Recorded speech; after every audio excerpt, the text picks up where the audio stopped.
2 days after we buried my daughter, my son-in-law told me to get out. I'm Jose Alvarez, 62 years old, and in the span of 1 week, I lost the only child I ever had and the roof I thought I'd die under. My daughter Isabella was my pride and joy. She was the light of my life, the one who called me every morning, even after she was married, just to check if I'd eaten breakfast. And now she was gone. Cancer had taken her faster than any of us were prepared for, and I was left with a hole in my chest that nothing could ever fill. But apparently grief wasn't enough, because standing in the kitchen the morning after her funeral, with the scent of lilies still hanging heavy in the air, her husband Brad Wilson looked me in the eye, smirked and said, "Jose, you need to pack your things. This is my house now."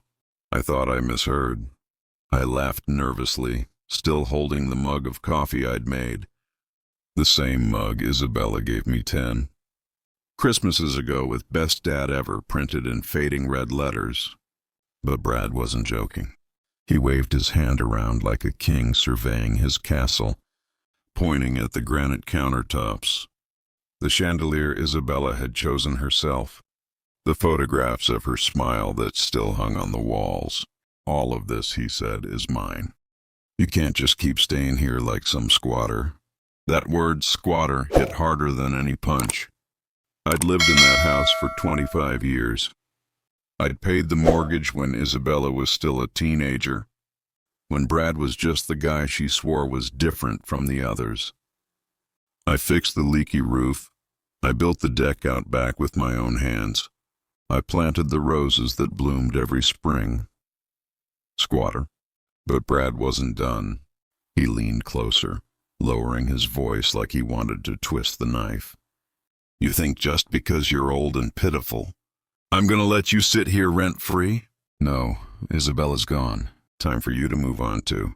I've already got a realtor lined up. House is going on the market next month." I stood frozen, every word shredding what little strength I had left. My Isabella, not even a week in the ground, and her husband was already bragging about selling the only home she ever knew. He patted my shoulder like he was doing me a favor. "You've got until the end of the week. Pack up whatever junk you think matters. The rest stays." And just like that, he walked upstairs whistling.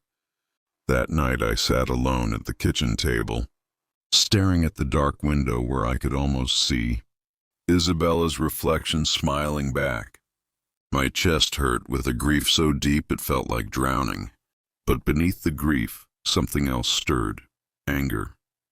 Because what Brad didn't know, what he'd never cared to ask, was that this house wasn't his. It never had been. For 25 years, I'd kept quiet about a piece of paper tucked away in a safety box at the bank. A piece of paper that carried my name, not his. And if Brad thought he could erase me from Isabella's life, he was about to learn how wrong he was. I reached for the worn leather folder I kept in the bottom drawer of the sideboard. Inside were documents, receipts, the yellowing deed with ink faded but still legible. As I spread them across the table, one detail made my breath catch. A clause Isabella had insisted I add back in 1998. Something about occupancy, about lifetime rights. I hadn't thought about it in years. But now, staring at the clause, my hands trembling, I realized Isabella had been protecting me long before she even knew I'd need it. And Brad had no idea. The next morning he came down smirking in his pressed shirt and shiny watch, acting like the master of the house. He didn't notice the folder under my arm, didn't see the fire burning in my eyes. He just sipped his coffee and said, "Hope you've started packing, old man." I wanted to laugh in his face, but instead I tucked the folder closer, because the time to show my cards wasn't yet. No, the lawyer was coming in 3 days for the reading of Isabella's will. Brad thought it was going to be his coronation, the moment he got everything handed to him on a silver platter. But what Brad didn't know was that I was holding the one document that could turn his perfect little world upside down. And as I stood at the kitchen window that morning, staring out at the roses blooming one last time under Isabella's sun, I whispered to myself, just a little longer, hee-ha. Just a little longer. Because when the lawyer opened his folder at that will reading, Brad was about to learn a lesson he'd never forget. Jose heads into the will reading with the secret deed in hand. Brad still thinking he owns everything. The next 3 days were the longest of my life. Grief has a way of stretching time, making each hour feel like a year. But this was different. Every tick of the clock was pulling me closer to the will reading, and with it the showdown I hadn't asked for but couldn't avoid. Brad strutted around the house like he was already king of the castle. Realtors called at all hours, and I overheard him bragging on the phone. Yeah, it'll list high. I'm thinking 5.5, maybe 6. Prime market. He was already spending the money in his head.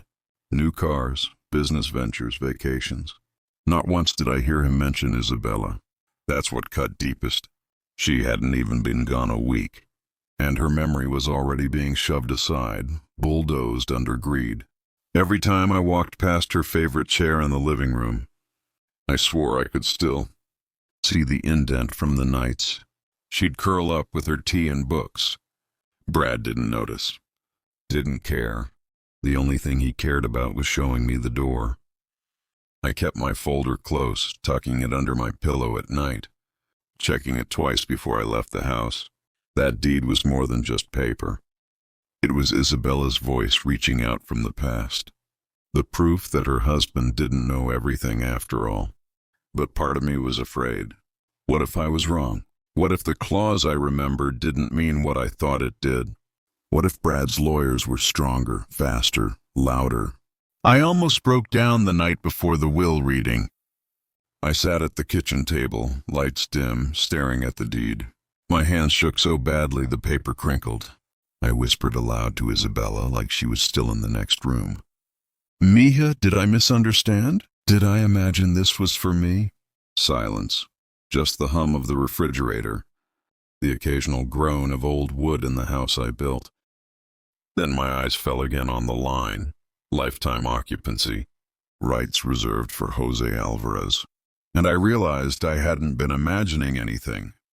Isabella had made sure I'd never be homeless.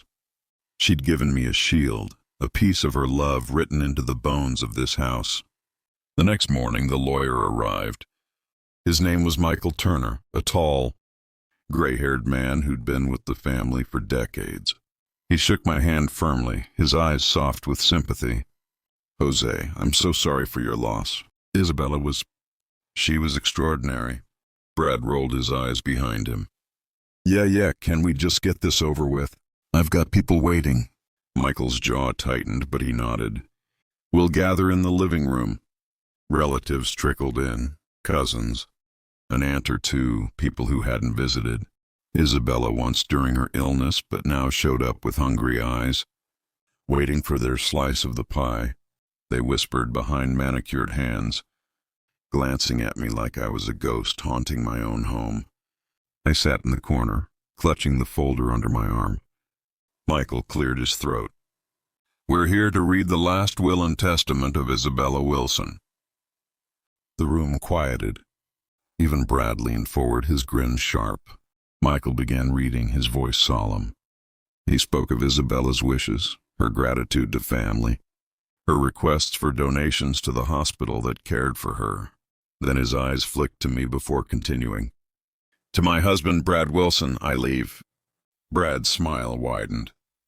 The remaining balances of my personal accounts, the vehicle titled in my name, and various personal effects as itemized. Brad leaned back smugly, nodding like it was only natural. Michael turned the page. To my father, Jose Alvarez, I leave. The air grew heavy. My heart hammered. I'm full rights to reside in and maintain the property located at 1842 Willow Glen Drive, in accordance with the deed executed in 1998. For a moment, silence. Brad blinked, his smile freezing midair. What? Michael repeated slowly. Jose Alvarez is to retain lifetime rights of occupancy in the home. That clause supersedes any transfer of ownership, as documented. Murmurs rippled through the room. Brad's jaw dropped. He half stood, pointing a finger at me. That's impossible. This is my house. Michael adjusted his glasses calmly. No, Mr. Wilson. The house was purchased by Mr. Alvarez. Your wife amended the deed 25 years ago. You do not have the right to evict him. In fact, he tapped the papers. Your claim of ownership may need to be re-examined altogether. Brad's face turned red. This is a joke. Jose doesn't know anything about property law. I've lived here for 7 years. I paid for renovations. Michael's voice cut like a blade. Living here doesn't make you the owner. And unless you can prove otherwise, the law sides with the deed holder. The room erupted. Relatives whispered louder, some smirking, others covering their mouths. Brad's humiliation was raw, visible in every twitch of his clenched jaw. He spun toward me, eyes burning. You set this up, old man. You tricked her. I didn't move. I just held his gaze, the folder still pressed against my chest. Because what Brad didn't know was that the deed wasn't the only thing Isabella had left behind. There was something else, something I hadn't dared to look at yet. A sealed envelope tucked behind the deed in the folder, my name written on the front in Isabella's handwriting. And as Brad stormed out of the room, swearing revenge, I knew that envelope might hold the key to everything that was about to come. Jose holds the sealed letter from Isabella. What did she write before she died, and why did she hide it? The room emptied slowly after the will reading. Relatives whispered on their way out, some giving me pitying glances, others looking at me like I'd pulled off some grand con. Brad didn't even wait. He slammed the door so hard the walls rattled. And then it was just me. Me, the lawyer, and the folder that suddenly felt 10 pounds heavier in my lap. Michael placed a hand on my shoulder. Jose, Isabella trusted you. Don't doubt that now. I'll handle Brad if he tries anything legal. But that letter... He glanced at the corner of the envelope peeking out. That's between you and her. When he left, silence wrapped around me again. I sat there for what felt like hours, staring at the envelope. My name written in her familiar cursive. Curves gentle, steady, the way she always signed birthday cards. Finally, with trembling hands, I slid my thumb under the seal and broke it open. The letter smelled faintly of lavender, the soap she always used. I swallowed hard and began to read. Papa, if you're reading this, it means I'm gone, and I know you're hurting. I wish I could take away that pain, but I need you to know something. The house was never for Brad. It was always for you. I wanted to make sure you'd never have to leave the place you built with your own hands. That's why I added the clause. Even though Brad thought the house was in both our names, I let him think it. It kept the peace. But the truth is, this home has always been yours, Papa. It always will be. My vision blurred, tears sliding down my cheeks. But there's more. In the basement, behind the wall where the old water heater used to be, you'll find a box. I need you to open it. What's inside will explain everything. Why I kept certain things secret. Why I never fully trusted Brad. And what I hope for you now that I'm gone.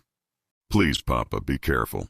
If Brad discovers what's there before you do, I don't know what he'll do. He's not the man he pretends to be. Trust only yourself.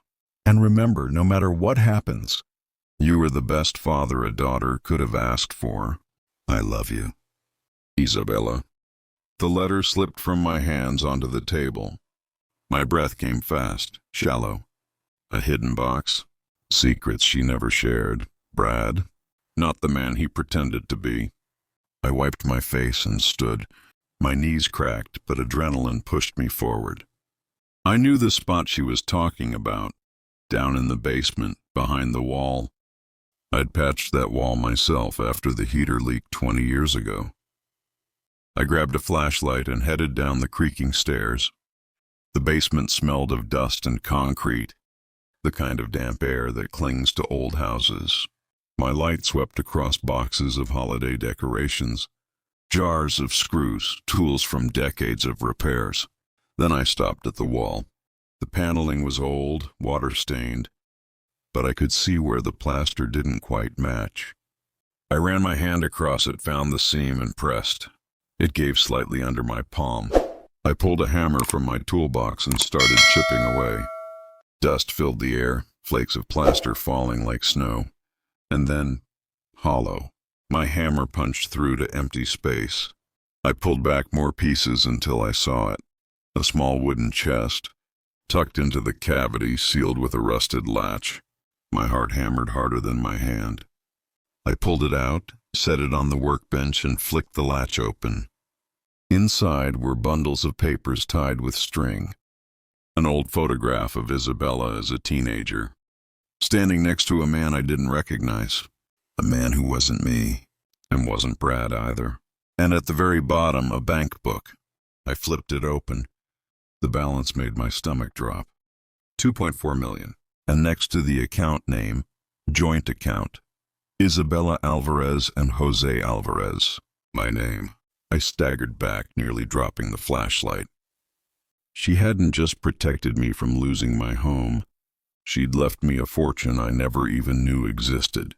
But as I stared at the papers, one thought hit me like a hammer. If Brad found out about this, I wasn't just in danger of losing the house. I might be in danger of losing my life. Jose has uncovered Isabella's hidden fortune and secrets. But Brad is circling, and he won't take this revelation lightly. The chest still sat on the workbench, its contents spread across the scarred wood like pieces of a puzzle. I didn't know how to solve. My hands wouldn't stop trembling. The number in that bank book burned into my mind. 2.4 million. Enough to change everything. Enough to make Brad dangerous. I gathered the papers quickly, shoved them back into the chest, and slid it under an old tarp in the corner. My ears strained at every creak of the house above. Every sound felt like a warning. And then came the knock. Heavy, insistent, not the knock of a neighbor or a friend, but a demand. I froze. The knock came again, louder. Jose! Brad's voice carried through the door, sharp and hostile. Open up, we need to talk. My pulse spiked. I glanced at the chest hidden under the tarp. If he came in now and saw it, I hurried upstairs, wiping dust from my hands.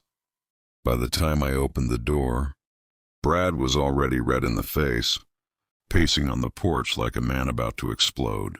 Do you think you're clever? He spat. Do you think that little stunt in the lawyer's office was funny? I said nothing. My silence seemed to fuel his rage. You humiliated me, Jose, in front of my family, in front of the entire town. You sit there acting like some fragile old man, but you're not fooling me. You've been scheming, haven't you? I forced my face into calm, though my chest pounded. I buried my daughter 2 days ago, I said quietly. I don't have the strength for games. Brad stepped closer, close enough that I could smell the alcohol on his breath. This isn't over. That house, my house, belongs to me. You think some piece of paper changes that? You think you're safe because of a will? No.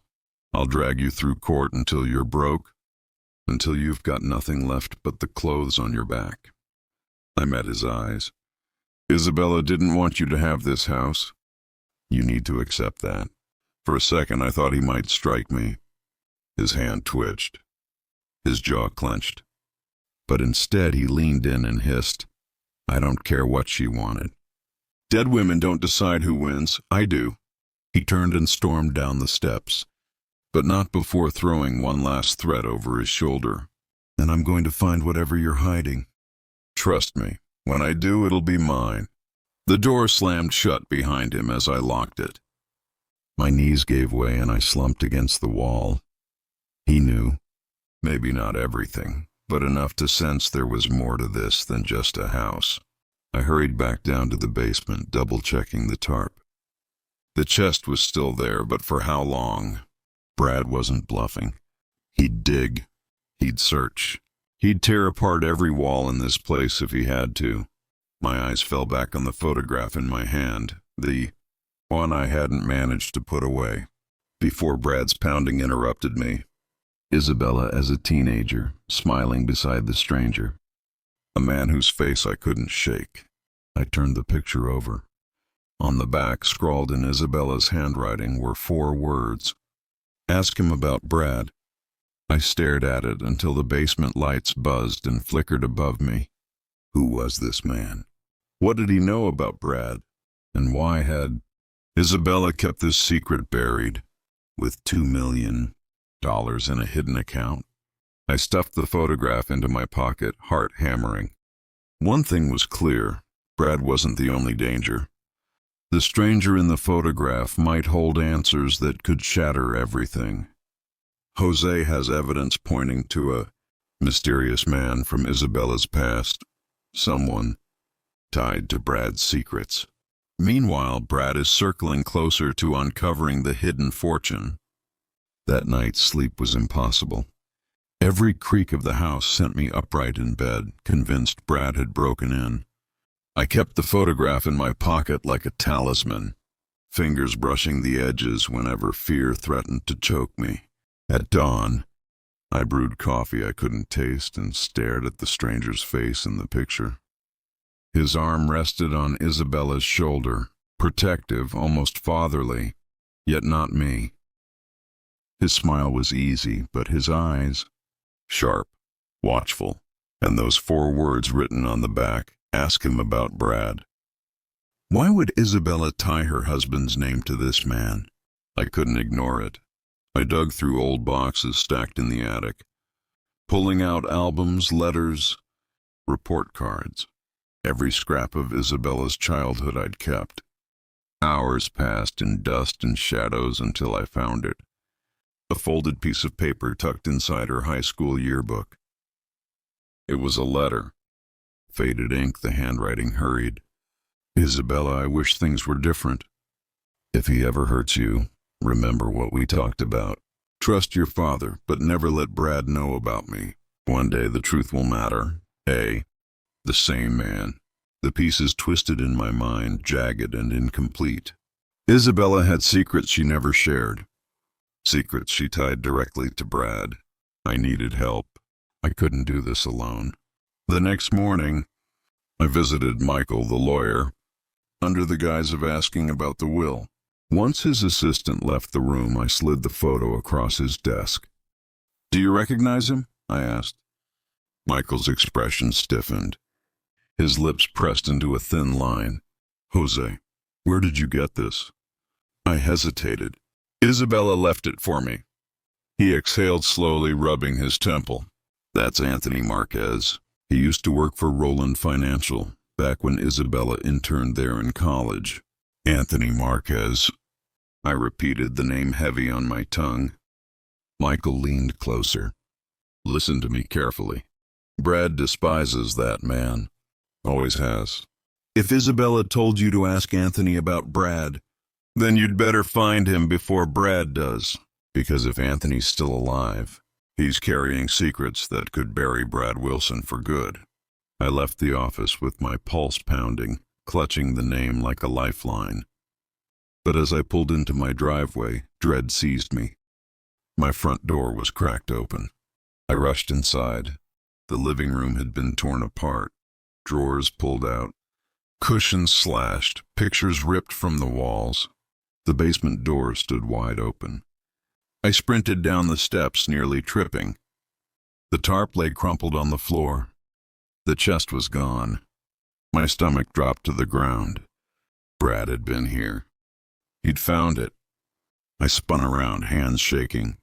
On the workbench, carved with a knife into the wood, were words that chilled me to the bone. This was mine all along. My knees buckled. Brad knew about the account. He knew about Isabella's secrets. And if he had the chest, it was only a matter of time before he uncovered the photograph, the letter, everything. I pulled the picture from my pocket, clutching it like a weapon. Anthony Marquez was my only hope now, but Brad was ahead of me. And if he reached Anthony first, Brad has stolen the chest, and Jose is forced into a race against time to find Anthony Marquez before Brad silences him and the truth forever. The house felt hollow without the chest. Every corner whispered of violation. Every overturned drawer a reminder that Brad had been here, breathing my air, digging through my life. The words he carved into the workbench seared into my mind. This was mine all along. No, it wasn't his. Isabella never meant it for him. I couldn't waste time. I needed to find Anthony Marquez before Brad did. I started at the library computer. Public records were slow, clunky, but they yielded something. Anthony Marquez, age 62, last known address in Riverside, California. No recent property taxes paid, but there was a forwarding address, Las Vegas. Vegas, a city big enough to swallow a man whole. I packed a bag, stuffed the photo and Isabella's letter inside, and left before the sun came up. My old truck rattled over the miles of highway, each passing sign tightening the knot in my chest. By the time I reached Nevada, exhaustion blurred my vision, but the thought of Brad pulling ahead kept me awake. I tracked Anthony through fragments, an old coworker who swore he'd seen him at a veterans hall, a bartender who remembered his face but said he hadn't been around in months. Each lead pushed me deeper into the city's underbelly. Finally, after 3 days of chasing ghosts, I found him. A small, smoke-filled apartment on the edge of Fremont Street. The door cracked open when I knocked, revealing a man with gray hair, sunken eyes, and a cautious stare. Yes? His voice was raspy, suspicious. Anthony Marquez. My voice trembled. He studied me for a long moment, then nodded slowly. Who wants to know? I pulled the photograph from my pocket and held it out. His eyes widened the moment he saw Isabella. His hand shook as he took it. She kept this? His voice cracked. She left it for me, I whispered. Before she died. His gaze lifted to mine, sharp as a blade. And Brad? Does he know you're here? The question told me everything. He knew Brad, he feared him. I need to know the truth, I said. About you. About Isabella. About Brad. Anthony closed the door halfway, his voice dropping. If Brad's after you, you don't have much time. That man will destroy anyone who threatens him, even me. I stepped closer. Then tell me, please, what did Isabella mean when she wrote, "Ask him about Brad"? His jaw tightened. His eyes darted down the hallway, as if expecting someone to appear. Finally, he sighed. Brad isn't who he says he is. The man you think is your son-in-law. His entire life is a lie. He's hiding something that could ruin him forever. Isabella knew. That's why she left you the letter. That's why she trusted me. I felt the floor tilt beneath me. What is he hiding? Anthony's lips parted, the truth on the edge of spilling. When a thunderous crash shattered the moment, the apartment door slammed against the wall, splintering at the hinges. Brad stood there, his face twisted with rage, eyes wild. In his hand, a pistol gleamed under the flickering light. I told you, he snarled, pointing the gun at me. This was mine all along. Brad has tracked Jose down to Anthony's apartment, and now the truth is seconds away from being silenced at gunpoint. Brad's silhouette filled the doorway, the pistol gleaming like a serpent's fang. His breath came ragged, his eyes wild, veins standing out in his neck. Jose, he sneered, the gun fixed on my chest. You should have stayed out of this. Old men don't win games like these. Anthony stepped in front of me, his hands raised. Brad, listen. Shut up. Brad's voice cracked like a whip. You've been a thorn in my side for years, Marquez. Always watching, always meddling. But tonight it ends. I forced my voice steady, though my heart slammed against my ribs. Brad, think about what you're doing. Isabella, don't say her name. He lunged a step closer, the muzzle shaking. She betrayed me. She trusted you, trusted him. He jerked his chin at Anthony, but never me. She never understood that everything I did was for us. Anthony's eyes flashed. For you, Brad. Always for you. Tell him the truth. Tell Jose what you are. Brad's jaw tightened, his face pale under the weak light. You don't know what you're talking about. Anthony's voice was cold, certain. I was there, Brad. I saw the files. The stolen identities. The fake degrees. The offshore accounts. You built your whole life on lies. Isabella found out, didn't she? That's why you tried to keep her quiet. The world tilted. My throat went dry. You're saying Brad isn't even who he says he is? Anthony nodded, never breaking Brad's gaze. Brad Wilson doesn't exist. That's just a name he stole 20 years ago. The man standing in front of us is a fraud. Brad's hand shook, the gun wavering between us. Shut up, old man. You don't know anything. Anthony stepped closer, fearless. I know enough. I know Isabella was going to expose you. That's why you hated her. That's why you made her life hell. Brad screamed toward the air. He lunged forward, the gun aimed square at Anthony's chest. I moved without thinking. My shoulder slammed into Brad's arm, the shot going wild. The gun clattered across the floor. Anthony dove for it, but Brad tackled him, fists flying. The two men crashed into the coffee table, wood splintering under their weight. I stumbled forward, grabbed the gun, and aimed it with shaking hands. Enough! My voice cracked the room. Brad froze, his chest heaving, his hand still clutching Anthony's collar. His eyes darted to the pistol in my grip, then back to me. You won't do it, he hissed. You're too weak. You've always been too weak. My finger hovered on the trigger. Rage burned in me like fire, but beneath it, Isabella's voice echoed. Papa, trust yourself. I lowered the gun, not at Brad's chest, but at the wall behind him. One squeeze, one deafening shot into the plaster. The sound shook the room. Brad's grip faltered. His bravado crumbled. For the first time, I saw fear in his eyes. Anthony shoved him off, gasping for air. Jose, call the police now. By the time the sirens wailed outside, Brad was curled in the corner, muttering, his mask shattered. Officers dragged him out, his protests thin and broken. In the silence that followed, Anthony sat beside me, rubbing his bruised jaw. She was right to trust you, he said softly. I clutched the photograph of Isabella to my chest. Tears blurred my vision, but for the first time in weeks, I felt something I thought I'd lost, peace. The house, the fortune, the secrets, none of it mattered compared to the truth. Isabella hadn't left me alone. She'd left me the strength to stand. And as the dawn broke over Las Vegas, I whispered to the empty sky, Thank you, Mija. I won't waste the life you fought to protect. Brad is exposed as a fraud and arrested. Jose, scarred but stronger, finally uncovers Isabella's truth and finds closure.